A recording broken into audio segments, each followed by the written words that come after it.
I recorded this tournament battle live, so you guys can see exactly how I'm moving my units, when to attack certain positions, and how to defend your rear. The first thing that I'm doing is setting up my army, which is a very important part of the battle. I like to put my units in groups, but I also know a ton of pro players that don't do this. And as you can see, this battle took place in the days where the chat was still available, because I was saying good luck, have fun, which is not possible right now. I always immediately move up my army and start taking a look at the enemy units. And he brought a pretty standard Massilian army with a lot of 4x swords and some skirmish cav, 2 Celtic warriors, furthermore some Celtic slingers which are stronger than my slingers, and a bunch of carry including 3 Epirus carry which are pretty strong. We will now go quadruple speed to the moment that the horse archers attack me, because I know a lot of you guys struggle with countering horse skirmishers. So I want to quickly show you how I countered the horse skirmishers without having them myself. So the first step is to secure all your flanks with cheap units so they can't hit your carry or missile units. I'm doing that with my stronger version of the hillman. In this battle I brought 5 of them, so it's a little bit easier for me, but you can also easily do it with your mid tiers like 4x. I was thinking of using my royal peltas with their javelin capabilities to zone off the horse skirmishers, but I thought I'm not letting them hit my royal peltas when I have cheap skirmishers, because remember the rule I just said, keep your elites, carry and skirmishers safe. And if you've played some land battles before, you know that the first 2 minutes are the most important ones, and those are about to start. And some people believe that there's always a skirmish phase in the beginning of the battle, but I don't really believe that, because there's always one side with less or worse skirmishers compared to the other side, and no one will have a skirmish fight if you know it's a losing battle. As you know, Massilia can bring a lot of mid tiers because they have the 4x swords, and I can bring only 3 mid tiers, which are my Samnites, so I will have to find a way to kill their mid tiers without using my mid tiers, and that's the hard part of fighting Massilia with Epirus. And so it begins. The first attack orders are given to my cavalry to charge the infantry frontally, so I can disrupt their formation and they won't get a charge off into my axemen, because my axemen are pretty weak, especially if they get charged they will get absolutely destroyed, so this way they will survive a little bit longer and do a little bit more damage. I still had to give my infantry attack orders, which was a little bit late, and now at the same time I got to pull out my cavalry, because if you leave them too long they will take losses very fast, so don't mess that up. And as you can see, I'm a little bit stressy at this moment. I'm spamming attack orders and I'm spamming movement orders, which is not a good sign.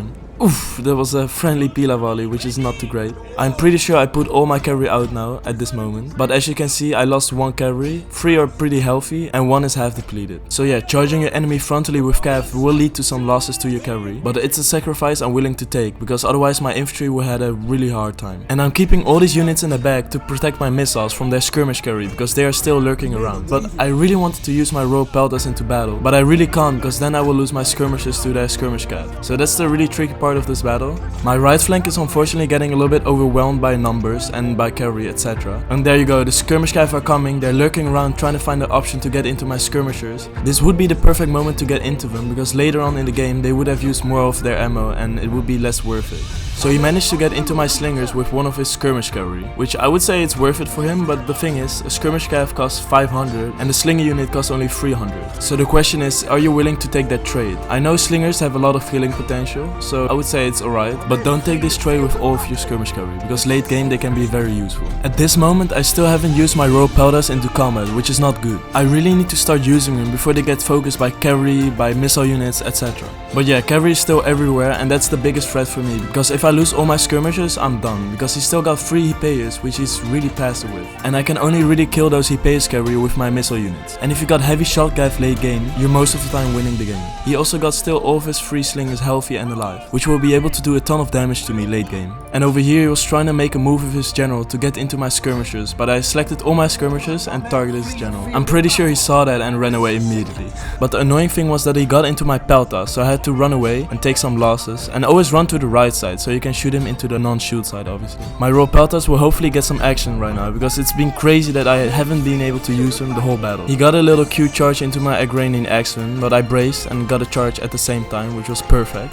I don't know how I did that. This is another nice tip. Always look for units that come back from routing, because those units can sometimes be decisive in the battle. So every 1 or 2 minutes make sure to look around for those units. This is the moment where I got a little bit overwhelmed. There were just too many units, too many cavalry units running around trying to get into my skirmishers, and because of that I'm losing some of my peltas and some of my slinger units, which I can't really afford right now. But on the other side, the 2 infantry units that I still have alive are the royal peltas, and they are fully fresh. And I immediately used the whip and battle rhythm on my general to boost his stats, and you should always do that. But don't forget, second wind it after like 15 seconds. Otherwise it will hurt the unit more than it will do good. And here you go, the massive Epirus attack is coming. 3 Epirus units are hunting me down. One of them is his general, and this will be the decisive moment in the battle. But the question is, how will I deal with this cavalry attack? And I will cut the video right here. I want to hear it from you guys in the comments what you guys think, and after 1 or 2 days I'll post it in the Discord. A little tip, if you've watched the 50 facts video, you will probably have a better idea who is going to win this battle. So I would suggest watching that video in the meantime. And I will see you guys over there. Bye bye.